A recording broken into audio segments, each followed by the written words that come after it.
दोस्तों, इस कहानी की शुरुआत एक परेशान राजा से होती है। राजा ज़्यादातर परेशान ही रहते हैं। वह अपने मन को शांत करने का बहुत प्रयास करता है, पर उसका मन शांत नहीं हो पाता। वह अपने राज्य की बड़े बड़े विद्वानों को अपने महल में बुलाता है और उनसे उपाय पूछता है। लोग तरह तरह के उपाय राजा को बताते हैं, पर कोई भी उपाय काम नहीं करता।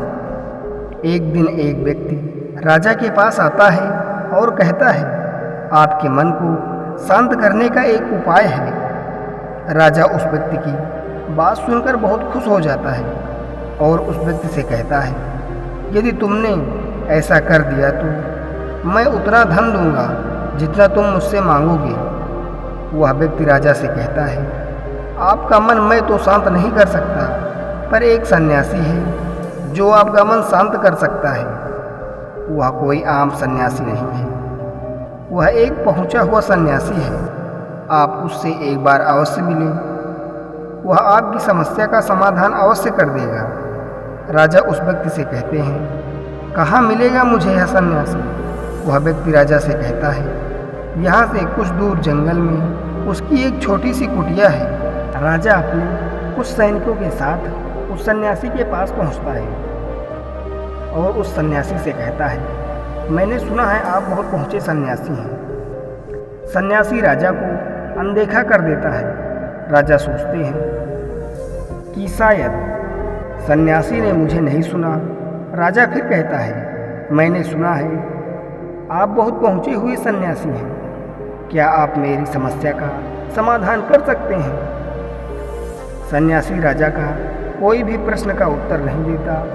राजा मन ही मन सोचता है कि सन्यासी उसे कोई उत्तर क्यों नहीं दे रहा। राजा मुद्दे की बात पर आता है। राजा सन्यासी से पूछता है, क्या आप मेरे मन को शांत कर सकते हैं? सन्यासी मुस्कुराते हुए राजा से पूछता है, तुम्हारा मन अशांत क्यों है?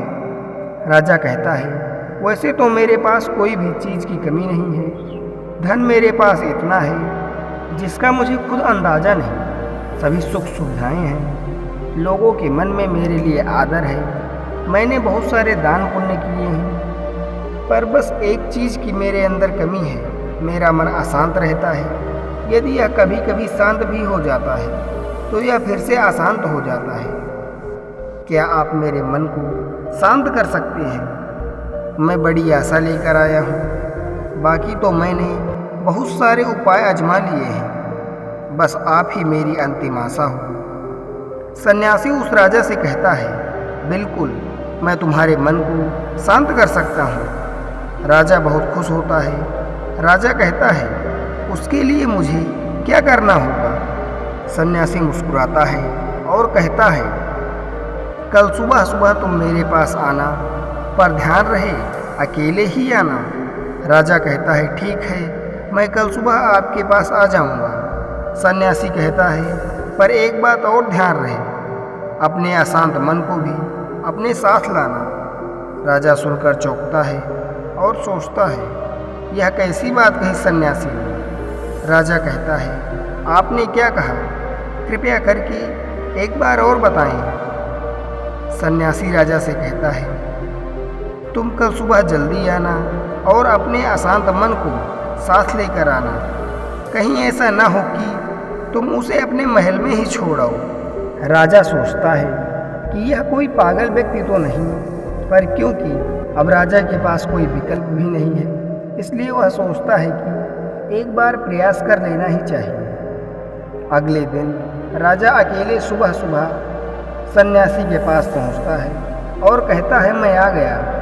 सन्यासी उस राजा से कहते हैं, तुम तो आ गए ठीक है, लेकिन तुम्हारा अशांत मन कहाँ है? लाओ उसे मुझे दे दो, मैं उसे अभी शांत करके तुम्हें वापस देता हूँ। राजा कहता है, आप यह कैसी बात कर रहे हैं? आप इतने पहुँचे हुए सन्यासी होकर यह भी नहीं जानते कि मन कोई ऐसी वस्तु नहीं है जिसे उठाकर आपको दे दूँ।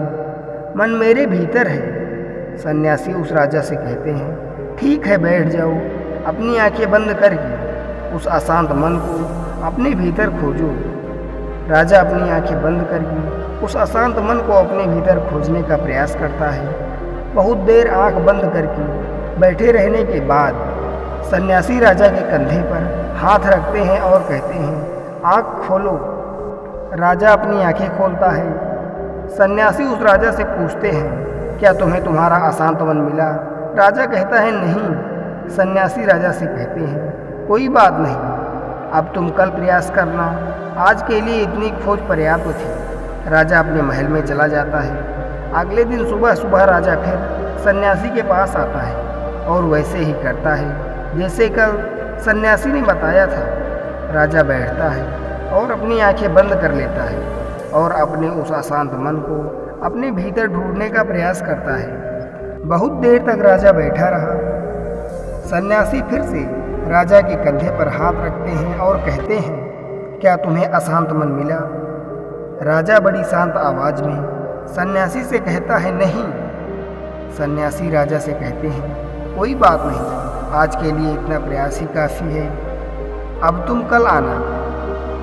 अगले दिन राजा फिर सन्यासी के पास आया और वैसे ही करता है जैसे पूरे 2 दिन से कर रहा था। राजा बैठता है और अपनी आंखें बंद करता है और अपने उस अशांत मन को ढूंढने का प्रयास करता है। इस बार सन्यासी राजा के कंधे पर हाथ रखकर उसकी आंखें नहीं खुलवाती। राजा बस अपनी आंखों को बंद करके बैठा रहता है।